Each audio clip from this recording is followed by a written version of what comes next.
नमस्कार, जोहार, झारखंड देख रहे हैं आप और मैं हूं आप सबके साथ सोनाली सिंह। राजधानी रांची में नदी, डैम और तालाब की जमीन पर अवैध कब्जा करने वालों के खिलाफ प्रशासन का डंडा चला है। हाईकोर्ट की फटकार के बाद हीनू नदी के किनारे अतिक्रमण हटाओ अभियान चला। हालांकि इस दौरान प्रशासन की टीम को लोगों के विरोध का भी सामना करना पड़ा। कहीं प्रशासन का बुलडोजर तो कहीं खुद से लोग अपने सपने के आशियाने को तोड़ रहे थे। कहीं आशियाना टूटने से चित्कार मची थी तो कहीं प्रशासन के खिलाफ आक्रोश था। ये तस्वीरें राजधानी रांची की हैं, जहां हिनू नदी के किनारे से अवैध कब्जों को हटाया गया। हाईकोर्ट की फटकार के बाद नदी, डैम और तालाब की जमीन पर अवैध कब्जाधारियों पर प्रशासन का डंडा चला। लेकिन इस दौरान प्रशासन की टीम को स्थानीय लोगों के विरोध का भी सामना करना पड़ा। लोगों ने सिर्फ गरीबों के खिलाफ कार्रवाई का आरोप लगाया। निकाल लेता ना रास्ता, ज्यादा हम लोग नदी में भी घुस के पैसा दे देगा तो मुंह बंद कर लेते हैं। पहले से रोक लगाना चाहिए था ना, बोर्ड लगाना चाहिए था ना कि ये नदी का जमीन पड़ रहा है, यहाँ पे कोई घर नहीं हो रहा है। आज अलग से अतिक्रमण हो गया, बस हो गया जाके सरकार।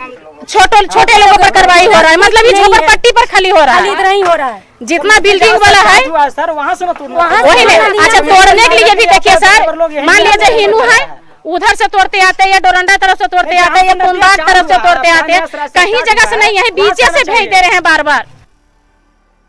कोरोना काल में घर टूटने से लोगों की आंखों से आंसू निकल आए।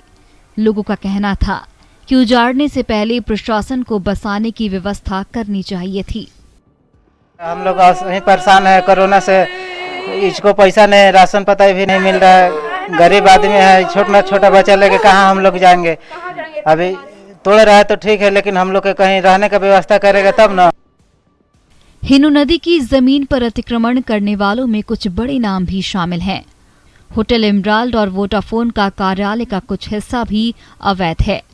लेकिन फिलहाल अरगोड़ा अंचल इलाके के 75 घरों को तोड़ा जा रहा है।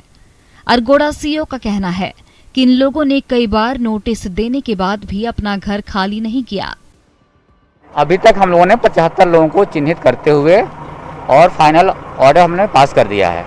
आगे भी कार्रवाई चल रही है चिन्हित करने की। ये हमारा कंक्लूसिव नहीं है, ये कंटिन्यू प्रोसेस है। और ऐसे जो भी मामले संज्ञान में आ रहे हैं, सबको हम लोग प्रॉपर नोटिस करते हुए और उनको चिन्हित कर रहे हैं, कार्रवाई कर रहे हैं।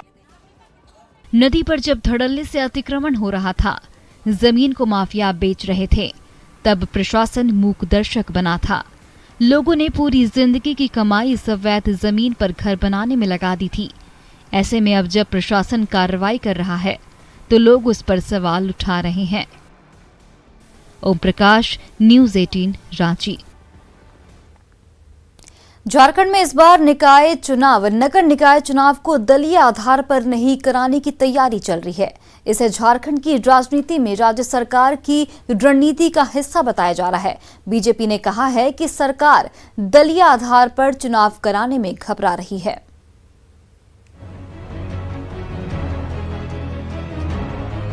झारखंड में एक बार फिर नगर निकाय चुनाव में कमल फूल, तीर धनुष या फिर हाथ में छाप देखने को नहीं मिलेंगे। सरकार की योजना नगर निकाय चुनाव दलीय आधार पर नहीं कराने की है। इसे लेकर हेमंत सरकार ने झारखंड नगर पालिका अधिनियम 2018 में संशोधन का प्रस्ताव तैयार कर लिया है। दलीय आधार पर नहीं होना भी कोई गड़बड़ी नहीं है, कोई किसी राजनीति का घेराबंदी नहीं है। हमें लगता है कि जनप्रतिनिधियों का आना सबसे महत्वपूर्ण चीज है। झारखंड के ज्यादातर नगर निकाय में मेयर और डिप्टी मेयर पर बीजेपी का कब्जा है, लेकिन इस बार बिना कमल फूल छाप के उनको मैदान में उतरना पड़ेगा। रांची की मेयर आशा लकड़ा ने कहा कि शहरी इलाकों में बीजेपी का दबदबा रहा है। ऐसे में अपनी संभावित हार से सत्ताधारी दलों में घबराहट है। भारतीय जनता पार्टी के सभी जगह मेयर और उप मेयर यानी कि महापौर उप महापौर दोनों भारतीय जनता पार्टी के रहे। कहीं ऐसा ना था कि शहर से मेरी जमीन ना घिसक जाए। इसके लिए आपने इस पॉलिसी को पुनः लाए, क्योंकि हम भी डरने वाले में से नहीं हैं। क्योंकि 2014 की भी बात करेंगे, जब मैं पहली बार चुनाव लड़ी थी, उस समय भी दलीय आधार पर चुनाव नहीं थे, शासन आपका था, आपने करके दिखाया था। तब भी भारतीय जनता पार्टी के लोगों ने कब्जा जमाए थे। वैसे निकाय चुनाव में कुछ खास पदों पर ही पिछली बार दलीय आधार पर चुनाव हुए थे, लेकिन एक बार फिर सरकार नियमावली में संशोधन की तैयारी में है। 2020 में धनबाद, चास, देवघर नगर निगम समेत 14 नगर निकाय क्षेत्र में चुनाव होने थे, लेकिन कोरोना के कारण अब तक चुनाव नहीं हो सके। अब जबकि इसकी तैयारी हो रही है, तो दलीय आधार पर चुनाव नहीं कराने के सरकार के प्रस्ताव पर राजनीति गर्म होने लगी है। अविनाश कुमार, न्यूज़ 18, रांची। कथित फोन टैपिंग मामले पर झारखंड में सियासत गर्मा गई है। झारखंड कांग्रेस ने पेगासस प्रकरण के खिलाफ 22 जुलाई को राजभवन मार्च का ऐलान किया है। प्रदेश अध्यक्ष रामेश्वर उरांव ने केंद्र सरकार पर निशाना साधा और कहा कि फोन टैपिंग के खिलाफ कांग्रेस सड़क से संसद तक आवाज बुलंद करेगी। उन्होंने पूरे मामले की सुप्रीम कोर्ट की समिति से जांच कराने की मांग की है। वहीं बाबूलाल मरांडी ने इस प्रकरण को देश को गुमराह करने के लिए सुनियोजित साजिश करार दिया। उन्होंने कहा कि पीएम मोदी की लोकप्रियता को कांग्रेस समेत दूसरी विपक्षी पार्टियां पचा नहीं पा रही हैं। ऐसे में राजनीतिक स्वार्थ के लिए तथ्यहीन, निराधार और बेबुनियाद आरोप लगाए जा रहे हैं। आज हमारे प्रदेश अध्यक्ष डॉक्टर रामेश्वर उरांव जी आपको सड़क सदन के अंदर भी हम लड़ाई लड़ेंगे सरकार के साथ और सदन के बाहर भी, सड़कों में भी, गांव-गांव में इस बात को फैलाएंगे, लोगों को जागरूक करेंगे कि इस तरह का गलत काम ये सरकार, भाजपा की सरकार, केंद्र की सरकार कर रही है। 22 तारीख को हम लोग इसके विरोध में गवर्नर भवन में, राजभवन में हम लोग मार्च करेंगे। तो ये जानबूझ करके देश में हंगामा खड़ा करना, देश को बदनाम करना और ये जो इस समय जासूसी काम का जिसका कोई सिर नहीं, जब केंद्र सरकार बार बार देश के जो टेक्नोलॉजी जो मिनिस्टर है, सूचना मंत्री, वो सदन में बोलने को तैयार है, बोल भी रहे हैं कि भाई अगर आपके पास कोई प्रमाण हो तो लाइए, उस पर बहस होगी, लेकिन प्रमाण कुछ नहीं। कहीं ऐसे तथ्यों में जैसे आपका तो जो ही कोई छाप दे और उस पर पीछे पड़े हुए हल्ला करना, तो जानबूझ करके ये सारे लोगों को। और देखिए, झारखंड वैक्सीन की कमी से जूझ रहा है। वैक्सीन नहीं होने की वजह से वैक्सीनेशन केंद्र से लोग वापस लौट रहे हैं। इसे लेकर स्वास्थ्य मंत्री बन्ना गुप्ता ने केंद्र सरकार पर निशाना साधा। उन्होंने केंद्र पर झारखंड के साथ सौतेला व्यवहार करने का आरोप लगाया है। से वैक्सीन की आवश्यकता है और जो 8 राज्यों में झारखंड को भी रखा गया है, तो इसका मतलब है कि केंद्र ये जरूर जान रहा है कि ये राज्य जो हैं ये इनको आवश्यकता के रूप में वैक्सीन उपलब्ध कराना चाहिए, लेकिन जिस तरीके से उपलब्ध कराया जाता है वो लगता है ऊंट के मुंह में जीरा समान है। रांची में उत्पाद विभाग ने बड़ी कार्रवाई की है। कांके में छापेमारी के दौरान अवैध शराब बनाने के लिए रखे स्पिरिट को बरामद किया है। राज्य सरकार ने पर्व त्योहार को लेकर उत्पाद विभाग को विशेष सतर्कता बरतने के निर्देश दिए थे। इसी को लेकर उत्पाद विभाग ने शराब के पुराने कारोबारियों के ठिकानों पर छापेमारी की। इस दौरान कांके से भारी मात्रा में स्पिरिट बरामद किया गया। प्राप्त हुआ कि बोड़िया क्षेत्र में झलकू साहू का बेटा सोनू कुमार साहू जो ये अवैध सुसव मैंने स्पीड का कारोबार कर रहा है, तो उसको जाके गिरफ्तार किया गया और 120 लीटर सुसव बरामद हुआ, 40 लीटर उसमें हुआ शराब भी बरामद किया गया।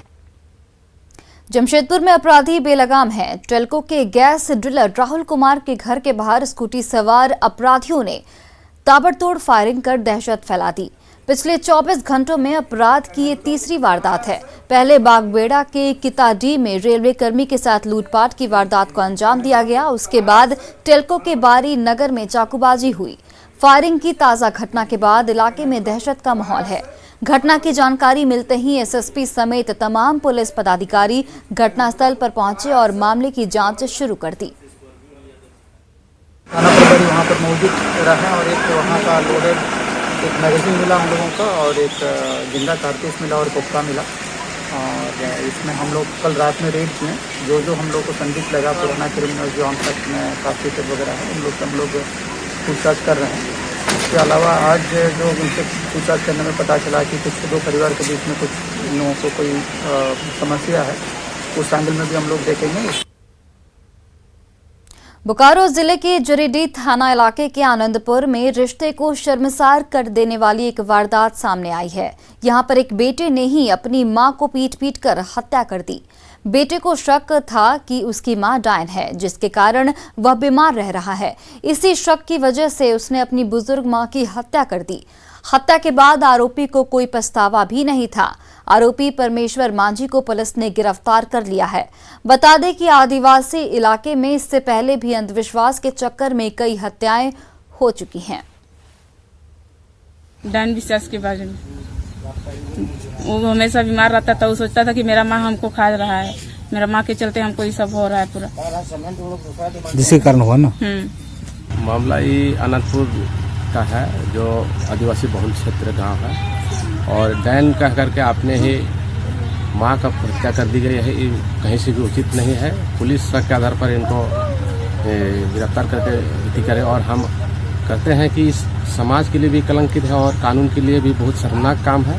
बताया जा रहा है कि जिसने ये घटना कारित की है वो उसके परिवार में मतलब कि ठीक नहीं चल रहा था, मतलब बीमार चल रहे थे, तो उनको ये शक हुआ है कि मतलब कि ये डायन है, मतलब माँ डायन है। इस कारण से कुछ हो सकता है, लेकिन वैसा अभी कुछ अनुसंधान में भी नहीं आया है। अनुसंधान के बाद ही पता चल पाएगा कि क्या वास्तविक क्या है। नीट परीक्षा में ओबीसी को आरक्षण नहीं देने पर राष्ट्रीय ओबीसी मोर्चा ने नाराजगी जताई है। मोर्चा ने इसके खिलाफ रांची में प्रतिवाद मार्च निकाला। उसका आरोप है कि आरक्षण खत्म करने से 11,000 छात्रों पर असर पड़ेगा। मोर्चा के सदस्यों ने काला बिल्ला लगाकर विरोध जताया और परीक्षा को रद्द करने की मांग की। के तहत जो है एग्जाम हो रहे हैं, जिसमें ओबीसी का आरक्षण शून्य कर दिया गया है, जिससे 11,000 स्टूडेंट ओबीसी के प्रभावित होंगे। इसलिए राष्ट्रीय ओबीसी मोर्चा पूरे राज्य में आज प्रतिवाद दिवस मना रही है। उसी क्रम में रांची नगर निगम ने डोर टू डोर उठाव की जिम्मेदारी एक कंपनी को दी थी। कंपनी की ओर से न तो कचरे का उठाव किया जा रहा था और पैसा कलेक्शन को लेकर कंपनी की तरफ से लोगों पर दबाव भी बनाया जा रहा था। कंपनी के लोग पिछले 3 से 4 साल के बकाए पैसों की मांग कर रहे हैं और इन तमाम मुद्दों को लेकर रांची के डिप्टी मेयर के चैम्बर में पार्षदों ने बैठक की और कंपनी के कार्यों को लेकर अपनी नाराजगी जाहिर की। कंपनी को भी एक पत्र लिखेंगे कि आप जब से काम लिए हैं और आप जिस घर का काम कर रहे हैं बस उतना ही घर का solid waste user charges public से चार्ज कीजिए। बाकी अगर किसी का करते हैं तो आपके ऊपर डिसिप्लिनरी एक्शन लिया जाएगा। नेटवर्क 18 फेडरल बैंक संजीवनी गाड़ी भारत के कोविड प्रभावित जिलों में जारी है। वैक्सीन के लिए जागरूकता फैलाने की हमारी इस मुहिम को आप भी अपना सहयोग दीजिए। चलिए आपको दिखाते हैं कि संजीवनी गाड़ी अब तक कहां गई और आज कहां है।